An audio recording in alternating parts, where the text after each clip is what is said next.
Good morning. My name is Carter Peiros, and I'm the president of the Ontario Student Trustees Association, an independent, nonpartisan organization that represents student trustees across Ontario who are democratically elected by the more than 2 million students they serve on school boards across the province. We are at an inflection point in our education system. Right now, students are facing many challenges that require students to be at the decision-making table. Yet, school board supervisions eliminate student involvement in decision-making, with decisions now being made without input from those primarily affected. Accountability and transparency are essential to the successful functioning of the school board. However, these values do not come at the cost of eliminating student voices. They come from including students.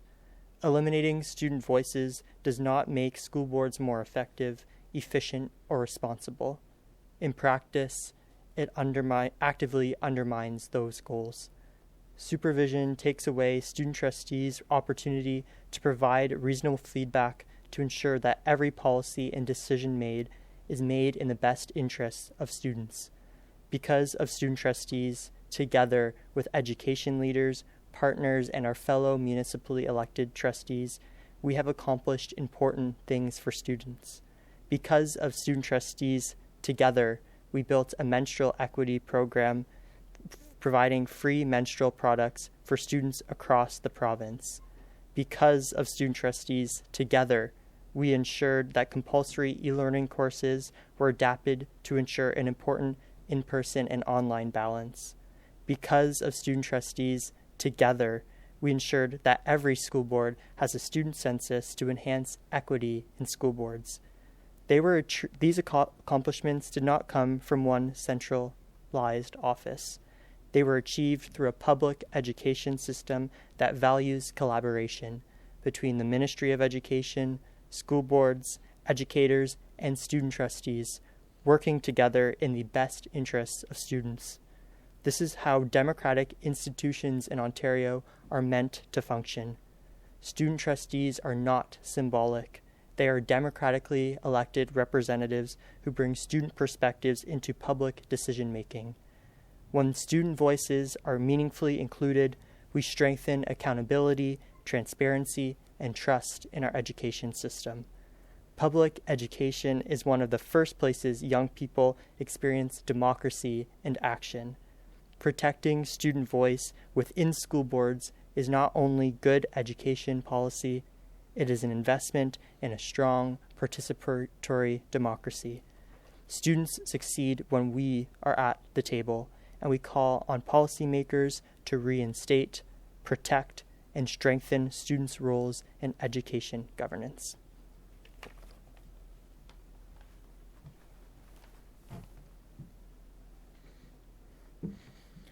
Good morning, everyone. My name is Ahnaaf Hassan, and I'm currently in my term as the elected student trustee for the Toronto District School Board. This year, I was supposed to be the voice in the boardroom for 239,000 students from kindergarten to the 12th grade, all across the city. With supervision, however, I have not been able to bring student voices to the forefront of decisions. The experiences of students in the Toronto District School Board now come second to finances, while already being underfunded as a school board. With supervision in place, there are no board meetings or opportunities to speak to the supervisor about student well-being or experiences. I cannot speak on board decisions, and most importantly, I cannot represent the students who elected me. Most recently, this has been made evident through the removal of classroom size caps in grades 4 to 8. Trustees enforcing a size cap of 32 students was a decision directly tied to making sure students were able to get the attention and support they needed to properly learn. Collecting input from elementary and middle school teachers, classroom sizes are already too large, and students with individual needs are not able to receive the attention they need to succeed.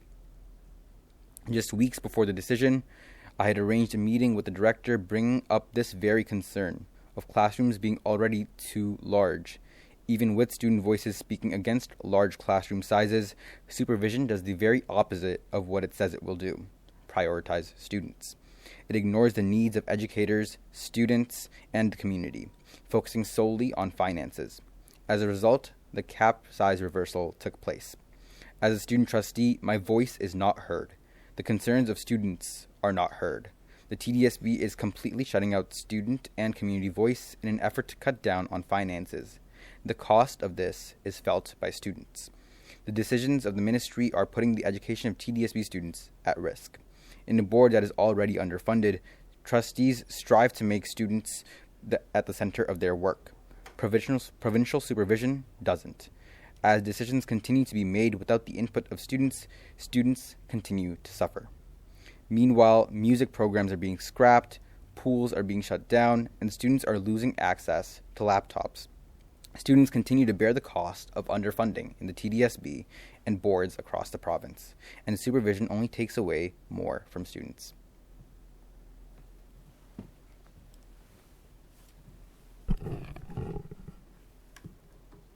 Good morning. My name is David Mastin, President of the Elementary Teachers Federation of Ontario, representing 84,000 members. Across Ontario, the Ford government is stripping power from democratically elected school board trustees, and it is wrong. This government overreach is egregious. It's a troubling centralization of power that undermines local democracy and threatens the integrity of public education. And it appears that these takeovers are not isolated decisions, but part of a broader plan to seize control of school board finances and real estate across the province. This treats public education as a profit-making enterprise rather than a vital public service meant to serve every child.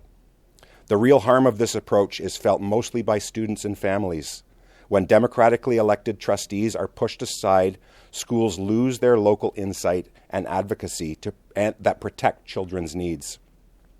Programs families rely on become vulnerable, supports for the most marginalized students are put at risk, and parents are shut out of decisions that shape their children's daily lives. This creates instability and uncertainty at a time when students need investment, care, and a system that they can trust to prioritize their well-being.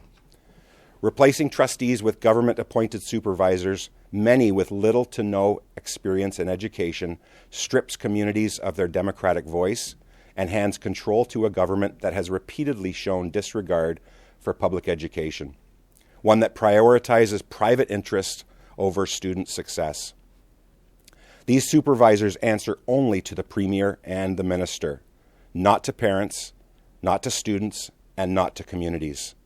This willingness to sideline elected representatives is a profound betrayal of public trust. And it's a playbook we've seen before. After almost 3 years of supervision from 2020 to 2023, promised improvements at the Peel District School Board did not materialize. The financial situation, student supports, and learning and working conditions did not improve. And lo and behold, they are under supervision again. If government-imposed supervision failed then, what justification exists for believing it will succeed now? Placing a board under supervision is not about improving student outcomes or strengthening governance. It is a political maneuver designed to consolidate power in the hands of the Minister of Education and distract from this government's record of cuts and neglect. Since 2018, approximately $6.3 billion has been removed from public education.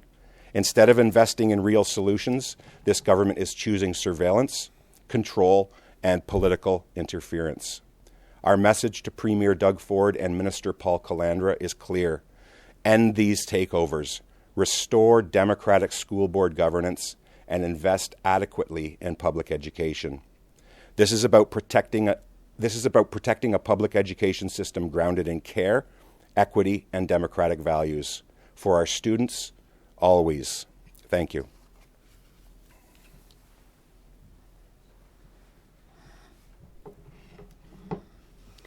Good morning. My name is Martha Hradowy. I'm the president of the Ontario Secondary School Teachers Federation, representing over 60,000 teachers and education workers across the province who support students from early learning to grade 12 through post-secondary.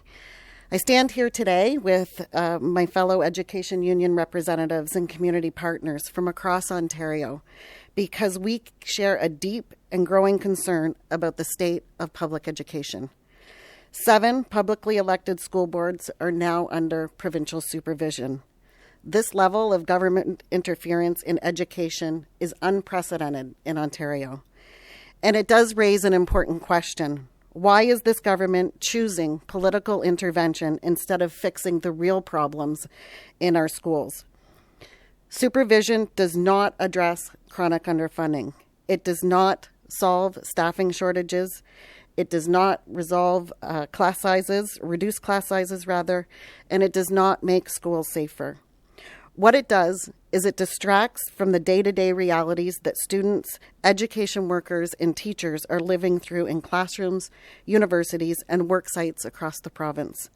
Across Ontario, funding has fallen behind inflation, class sizes are increasing, understaffing is a province-wide crisis, and violence in our schools is worsening. These are simply not school board failures. They are predictable results of years of underfunding. Instead of taking responsibility for those choices, this government is reframing an underfunding crisis as a governance issue. That it may shift headlines, but it does nothing to improve, again, the conditions for students or the people who support them. We know that students succeed when schools are stable, properly funded, and supported. Safe schools, reasonable class sizes, proper staffing based on student needs, and the resources that students need to thrive. Those outcomes are within reach, but they require a different approach. We need real action, real investment, and real collaboration. OSSTF FASO remains ready to work with the government on practical, evidence-based solutions that strengthen public education and put students first. Ontario students don't need more interference. They need a government willing to properly fund and support their schools. Thank you.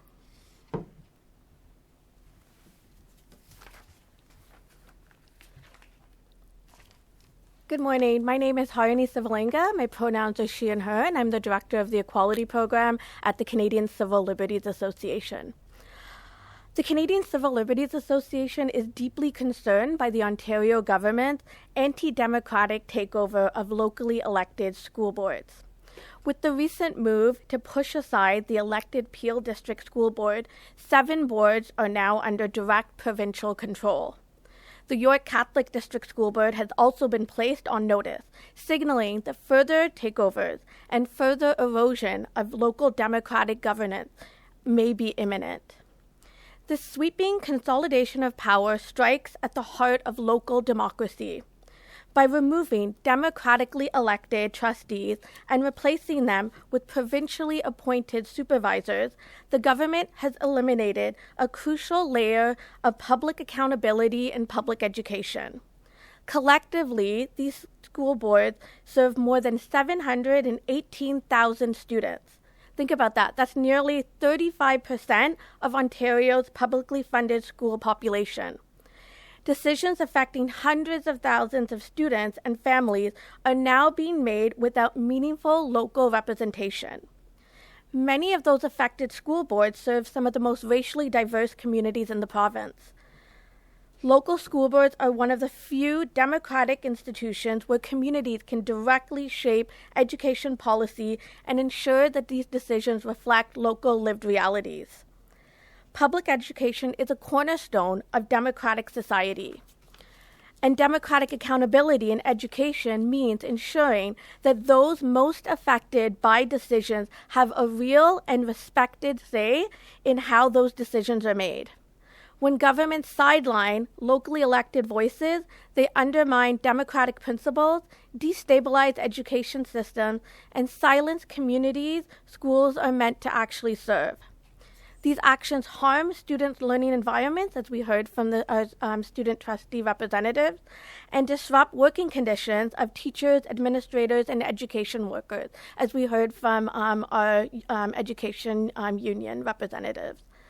CCLA calls on the Ontario government to ensure that democratic governance is swiftly restored to affected school boards and that the province meaningfully engages with students, families, and communities whose voices have been excluded. Thank you.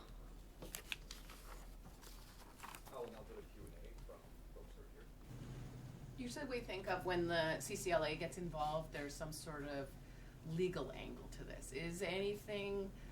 Does anything appear to be against the law that the government is doing?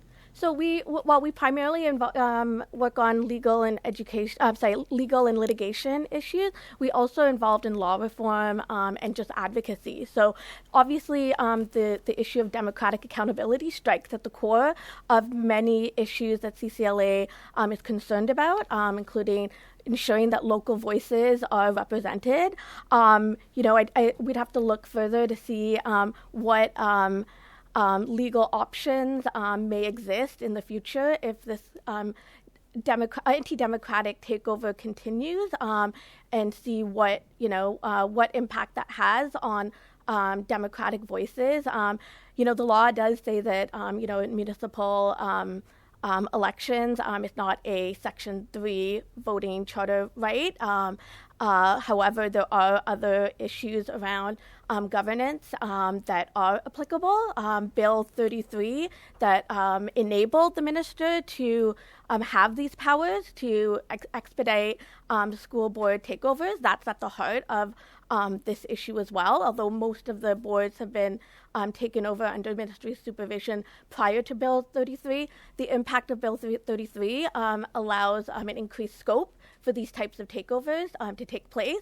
The Peel District one was the first since Bill 33 has been passed. So we're looking at those kind of law and reform efforts at this moment. So are you considering a constitutional challenge? We haven't at this time considered a constitutional challenge. We want to work with partners and stakeholders to see what the impact is of these measures on students, teachers, staff, and communities. So we're just right now engaging with efforts to raise concerns about the lack of democratic accountability by these measures, and then we will see, what dialogue there is and what measures there are after we've engaged with, stakeholders and communities that are affected by these decisions. It's been about 7 months now since the takeover of at least the first 4 or 5 boards, including the TDSB. What tangible effects have you seen on the front lines and as students? What would you say has been the biggest impact of the takeovers? So as a student in the Toronto District School Board, the largest effect of takeovers that we've seen so far is that communities and students have not been consulted about the decisions being made. So for example, the shutdown of swimming pools, the cutting of the music program, as well as stopping giving access to electronic devices for students, like the laptops that they take home, and now getting rid of the cap sizes for middle school classrooms. They all are a result of not listening to communities, not listening to students, and not listening to educators. And so without having those voices in the decision-making table and having trustees representing communities, you don't have underserved communities being represented. And so programs like Taking Home Electronics, that gives so many students access to education at home, and now those students don't have access to those things. So all these things are results of not listening to communities. When it comes to the class size cap, what we heard from the school board was, TDSB had this, but other boards in the province didn't. So why do you think it's necessary and okay to have that if other boards don't?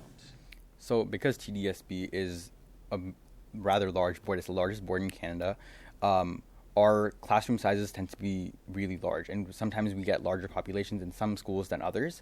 And so a lot of schools in areas with larger student populations are suffering because of that. A lot of high schools and elementary schools are beyond their capacity. And so by having a classroom size cap, it lets teachers and students know that, hey, this school needs more teachers, or students from here need to be put at another school, just so they have the resources in order to learn. But by getting rid of that classroom cap, it allows for middle schools, elementary schools to have more students than they can account for. And because of that, already we're seeing with the current classroom, with the previous classroom cap, teachers were struggling. And now with no cap, it just makes it harder for teachers. And both of you talked about how with having the supervisor in place, through you, students don't have a voice. Have you tried to talk to the supervisor? You want to go first and then Sure. you too? As a supervised student trustee under supervision, we have. I've sent multiple emails to the supervisor as well as the director of education. The most I was able to do was get a meeting with the director of education after multiple months of emailing. And so because of that, there is no contact with the supervisor at all. And after asking, I was refused any contact or any meeting with the supervisor at all. And because of that, my voice is not taken to that level. And the only way to do so is through the director of education. What about the student and family support offices? Have you tried contacting them at all? Contacting them would work, but again, there's no confirmation that my voice is going or taken seriously at the level of the supervisor. And so the best way that the director of education offered was meetings with them every now and then in order for them to take my voice to, again, the supervisor. But again, like I said, when I brought the issue of classroom cap sizes that were already quite large to the director of education, taken to the supervisor 3 weeks later, the exact opposite of the concerns that I brought was the exact opposite action was taken, and instead the classroom cap sizes were completely removed. Yeah, to comment on that point, I'm not from a supervised board. However, I can say in a more provincial scale, at OSTA, we've had for 25 years a relationship with the Ministry of Education. We are the official student stakeholder of the Ministry of Education. Yet when it came to things like supervision or Bill 33, there was no consultation or conversations whatsoever, even though we consistently tried to reach out because we're here to work together. That's what I think a theme is. We all want students to succeed. We all want a better public education system, and that comes through democratically elected voices. I think we forget that if we remove these democratic voices municipally from municipally elected trustees, we're also removing student voices, which directly goes against what the Minister of Education says that the goal of all of these supervisions are. So I would say that we're removing students is not the way we enhance a school community. It's not the way we enhance a school board, and that's what we're actively trying to tell folks and tell the Minister and Ministry of Education. Have you had any luck reaching the Minister of Education? We've emailed them. We didn't get a response. Then we, again, after Bill 33 was passed, we were trying to have conversations about that. Then we reached out. We never heard. We got a letter back saying that he was too busy to speak with us. So, that means that there's no students involved in the process of consultation regarding Bill 33, regarding supervisions, and that's concerning. When there's no student voice, that means the Ministry of Education or minister doesn't actually know what happens in a school, doesn't know what actually happens in a school board, and that's concerning, especially when all this supervision is veiled under the goal of ensuring students succeed. We're not succeeding better under supervised boards, and we want to have those conversations to make sure that we can succeed. From the unions, I imagine you don't have a sense of when the decision on Peel and York Catholic will be made? Okay. Yeah, go. Sorry, I believe the 14 days was last week, and so we've heard nothing with respect to that. I will say with the takeover of Peel, I believe it was one step too far. The issues that were happening in Peel were virtually largely resolved, and so I'm having a hard time understanding why the minister took over Peel at the time that he did. Again, it is very concerning that he's using supervision as a tactic to amplify supposed governance issues, when instead it's really, in my opinion, distracting from the real issues that are impacting publicly funded education. Yeah, and maybe I'll go back to a question that was posed earlier around the impacts that we're seeing on the ground in the supervised boards. And I know the Toronto situation regarding the class size caps that was removed, that trustees had, in fact, in years past, put in place policies to respond to the community and try to keep those class sizes in grades 4 to 8 a little bit lower. The government wants us talking about these issues. The reason we're talking about these issues is because of $6.3 billion worth of student funding that has been taken out of the system in the last 8 years. And without that, we're not talking about this stuff. The government has created a crisis. They're now distracting and trying to get us to talk about orange juice or packs of gum or trips to Italy or even class sizes in Toronto, when in fact it's $6.3 billion that has been cut. That's put us into a situation where both students are desperate, educators are desperate, and the solution is certainly not by eliminating a level of governance in democratically elected trustees.